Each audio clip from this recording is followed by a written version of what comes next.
Hi, this is Grace Power. I'm with My Gold Sugar, and today this is going to be the 5th video on a series of 10 videos on how to get started with sugaring. On this video I wanted to talk about gloves, because if you've watched some of my YouTube channel videos, there's times where I'm using gloves, there's times I'm not using gloves, and a lot of people ask, you know, why are you using gloves? When do I use gloves? What gloves do I use? I tried using gloves and it didn't work. So we get a lot of comments and questions about the gloves. So to start off, I will say that if you've watched the previous videos, I talked a lot about the temperature and how the hands can be hot, and the heat of your hands will actually influence the sugar, especially when you're doing the paste method and you have it in your hand. Your body temperature, your hand temperature is going to change the consistency of the sugar. And everybody's hands are different. Some people will have cold hands, some people have warm hands, some people have sweaty hands. And then some people, you know, a lot of people like myself, you know, your hands kind of vary depending on maybe the temperature of the room or just that day, maybe your hormones or something.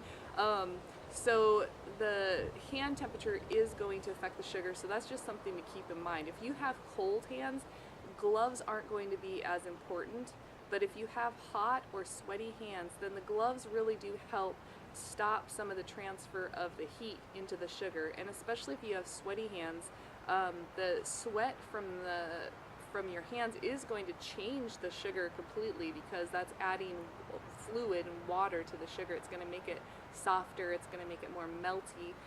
So putting a glove on will keep your sugar in a better consistency, easier to work with, less likely to get melty and messy. So gloves would be important for someone like yourself. So the other thing to keep in mind is that when you're doing hot spots of the body, so if you're doing an underarm, the underarms are going to be hotter. If you just take and feel, you know, up here on your body and then feel your underarm, the underarm's going to be hot. If you're doing bikini line, that area is going to be hot. The anal area for sure is going to be extra hot. And then there's other spots that I find that are a little warmer in temperature, like the face tends to be warmer. The men's chest or women's chest, the chest tends to be warmer. So those are kind of what I call the hot spots. Even behind the knees is usually a little bit warmer spot on the legs. So anyways, when you're doing hot spots, the body area might be warm enough to keep the sugar at the right temperature. So like, let's say you're doing an underarm.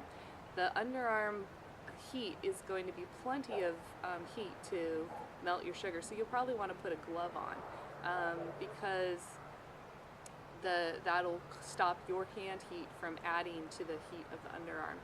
Another thing that is pretty important, especially if you're doing this in a professional setting, is the fact that sometimes when you pull the hair out by the root, there can actually be blood, fluid coming out of the follicle.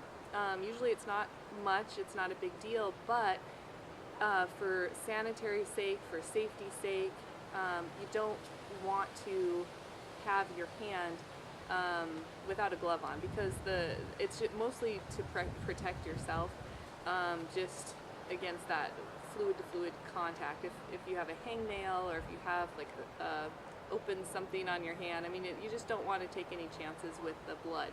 So that is another very important reason to wear gloves when doing, you know, especially coarse hair spot like the chest, the underarms, the bikini line, areas that tend to bleed when you're pulling the hair out. So the other thing that's very important with sugaring and gloves is that you want to have a super tight glove, almost to the point of discomfort, really. I have fairly large hands. I'm 6'1", so it just comes with the body type. And so I would normally wear a female large glove. But in the case of sugaring, I actually use the small, and I've even used the extra small and been happy with it. So some small gloves you're not going to be able to get on maybe on a large hand, but most gloves will stretch enough. You can get the soft or the small glove onto a large hand. And if you're having trouble just putting a little bit of powder on your skin, like a cornstarch or baby powder, can just kind of give your hands a little bit of powder to slip into those gloves a little easier. But the reason a tight glove is important, and you'll find out the hard way if you start with a non-tight glove, is that when you're using the sugar, the sugar will kind of pull the gloves off while you're working with it. If it's not a tight enough glove, you're going to have like the fingers of the glove are going to be out to here, and you're you just lose control of the sugar when the fingers of the glove are kind of all mixed up into that sugar. So when you have a tight glove, the glove will not come into that sugar, and then you have more control with the glove on your hand and working with the sugar. So if you wonder about what kind of gloves, we just started selling gloves on our website because we've had so many people ask about what type of gloves. So the gloves that we have, they're black and they work really well. It's a nitrile, the nitrile, what would you call it? Like, they're not latex, they're nitrile. They're made from nitrile. And so if you have a latex allergy, they're not going to affect you or have any problems. And they work, they just been the best gloves because they're very thick. They're like thick enough that they don't just break off, especially when you're trying to put them on a tight hand. And the only size that we have is small because that tends to be the best size for doing sugaring. But if you have small hands, you'll probably want to get an extra small glove, and the kind that I use, they don't make an extra small in that brand. So you'll have to experiment. I actually, why don't you message me if you have small hands, because I can actually give you a recommendation for another brand that you could try. And if you have any other questions that I didn't cover in this video, make sure to message us. You can go to mygoldsugar.com and fill out the comment form and send that in, or give us a call. Our number's on our website, or email at mypinkwink1@gmail.com. So stay tuned for the next video, the 6th video, where I'm going to be talking about molding and how to mold and where to mold and how many times to mold and all that kind of good stuff. So we will see you in the next video.